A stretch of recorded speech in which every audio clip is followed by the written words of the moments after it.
Hello, welcome to episode 5 of Worldwide Battle Royale, aka What If International Relations Reset.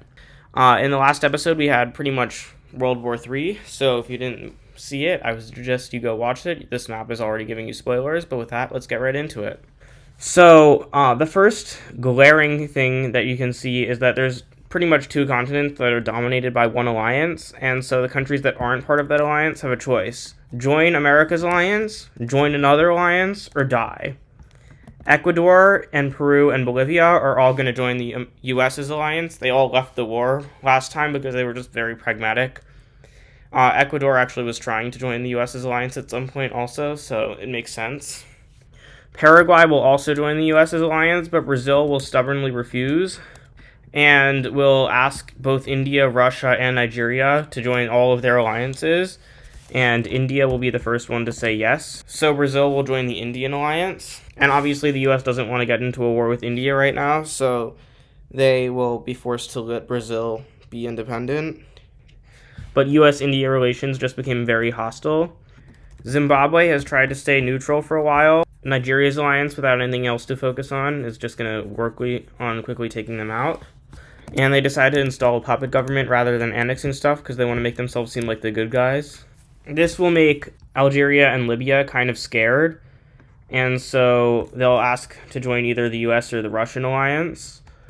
And Libya will be invited into the Russian alliance, and Algeria will join the US's alliance.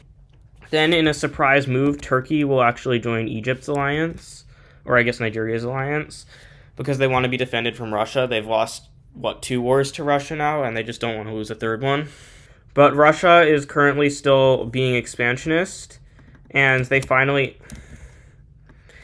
Russia will finally decide to annex their Ukrainian puppet, which they've been planning to do for a while, but it's just been logistically annoying. But now that they just won a world war, they feel like it's finally possible. This will make their Kazakh and Mongolian puppets a little bit nervous.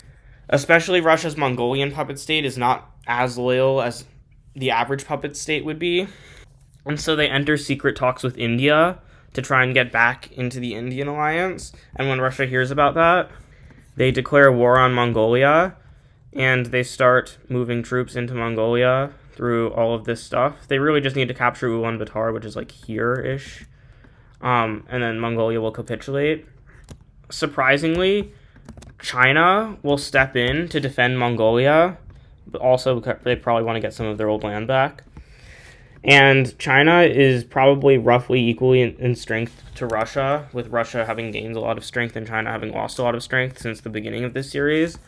They might be a little weaker than Russia at this point, but they're still going to be doing their best, and their best is pretty strong. They might be being funded by someone else, as well as the fact that Russia is doing the invading. Basically, just a bunch of factors are coming together. Also, Russia is less defended in the Far East than they are in the west of their country. So all of these factors come together to mean China's pretty much winning this war.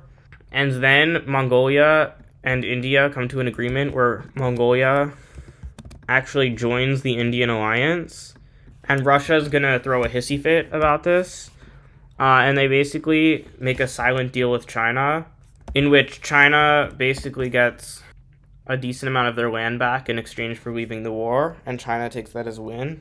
But it also means that even though Mongolia's in India's alliance, they don't really have the ability to stand up, and India doesn't really want to start another war with Russia, and Russia keeps threatening to invade Uzbekistan through Kazakhstan. And so, although Mongolia is nominally an Indian ally at this point, they won't really be saved. Ulaanbaatar is taken, as well as the rest of Mongolia. And this time, Russia will not make the mistake of making it a puppet state. They will just fully fold it into their country. There's 3 French successor states, and all of them are claiming to be the real France, and they don't really like each other at all. And so, Paris, which is the main state, French state, will be invading Nice. And unfortunately for Nice, Paris is much stronger. So this is not going to go very well for Nice. Italy then decides to join in on the war, seizing Corsica and annexing it before then invading into Nice as well. Spain decides might as well take some of the land from Nice as well. And so Nice is going to get divided up 3 ways. And these are the new borders of what used to be Nice.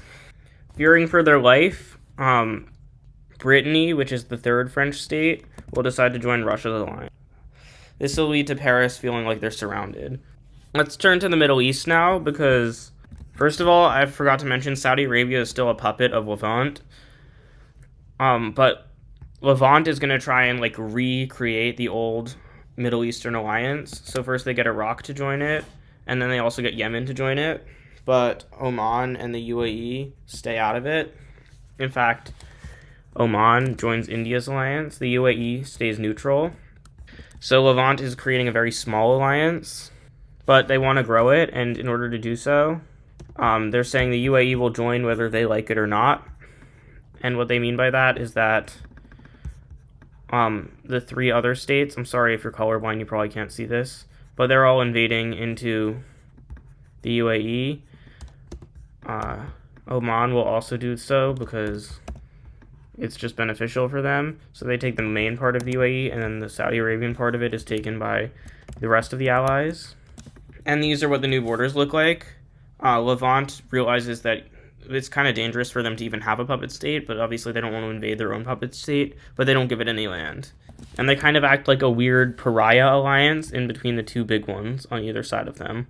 Papua New Guinea has somehow survived this far, although they haven't survived fully, as a lot of their islands are beginning to sink due to global warming.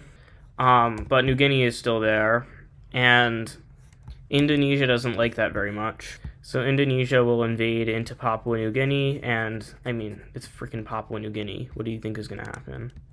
And just like that, 1 fewer country exists in the world. Australia is going to land troops on the southern island of New Zealand, and they won't be able to land in the northern island, so they'll annex the southern island, and then the northern island will decide to join Russia's alliance to keep their sovereignty. And in a surprise twist of fate, Madagascar will join the new Arabian alliance, and Tunisia will also join it as well. It turns out that these 3 Arabian countries have been doing a lot of work at convincing the world that they're pretty much the best alliance to be a part of. And something that's pretty important that happens is that Algeria switches from the US's alliance to the Blue Alliance. And this is the first time any country has ever left the US's alliance without being forced to by a peace treaty. And that's pretty important because this will make the US very mad. The US immediately has terrible relations with the Blue Alliance because of that. Another thing that's happening is that Nigeria and Ethiopia are starting to get on each other's nerves.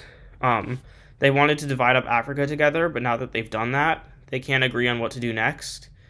And Ethiopia will decide to leave Nigeria's alliance, and they will create their own alliance. Their puppet states will obviously join this alliance, and they basically say to any state, hey, if you don't want to be a Nigerian puppet, you should join our alliance instead of Nigeria's alliance. Egypt decides to switch to this alliance, as well as Turkey, just because pragmatically it doesn't make sense for them to stay in Nigeria's alliance since they are separated from it by Ethiopia. South Africa then also decides to join, and with it, its 2 puppet states of Zimbabwe and Zambia, which is leaving Mozambique a little bit scared, so they decide to also join it. But Nigeria has enough of a grasp over the rest of the countries in their alliance that none of them decide to join Ethiopia's new alliance. But Africa has once again become very divided. And out of fear of what a puppet state can do, Nigeria has fear of puppet state's ability to resist. This fear is not necessarily unfounded. Obviously, Mongolia did this, but Nigeria is going to just quickly annex their puppet states. They don't think this will take a very long time. So the Niger puppet state is pretty much completely capitulated, but Libya takes the opportunity to take some of this land, as well as Ethiopia. In fact, Ethiopia does more invading into the CAR than Nigeria does, at least at first. Niger eventually will succumb. Chad is not holding out very well. The Sudanese puppet state refuses to invade into Chad, which makes Ethiopia mad at them, but they don't want to start their own war against the puppet state while Nigeria is doing this. So they just decide to do nothing. Instead, they just keep invading into the CAR until Gabon starts helping Nigeria invade through the other side, as well as their puppet state, which is ironic because why would a puppet state help invade another puppet state? Either way, the CAR is eventually defeated, and Chad doesn't really stand any chance either. Now the only thing that's a problem is that Libya still has troops in these former puppet states because they were invading them, and they're refusing to withdraw their troops unless Nigeria gives them some territory. So instead, Nigeria starts invading, and they start invading into proper Libyan territory, at which point Libya tries to say, hey, Russia, it's our turn to be helped. And Russia instead says, actually, no, it's not your turn to do anything. You're not part of our alliance anymore. And now Libya is just being invaded for no reason. So now Libya is isolated and cold and feeling really stupid for having done this invasion. Ethiopia then, instead of like maybe saying, hey Libya, you can be on our side, no, they start invading into Libya, and they're doing pretty well because Libya is not very strong. I guess this is Egypt, but they're doing it on Ethiopia's squishes. But you know which alliance does let Libya in? The brand new alliance. And with the help of the brand new alliance, they basically threaten both Egypt and Turkey, saying just get out of Libya or we'll have a war, and Egypt complies, which Ethiopia is mad about, but they're not going to do anything about it. Nigeria still is invading into them, but with Algeria's help and Tunisia's help, Libya is actually winning the war, and at this point they just agree to a truce in which no territory is exchanged. Okay, one last thing before I end the episode. There's never an official peace treaty over the CAR, but they do just kind of end up getting de facto divided up. Okay, with that, let's end the episode. So thank you for watching. I don't know how long this one is, but it feels like it's going to be a longer one. And I will see you in the next one.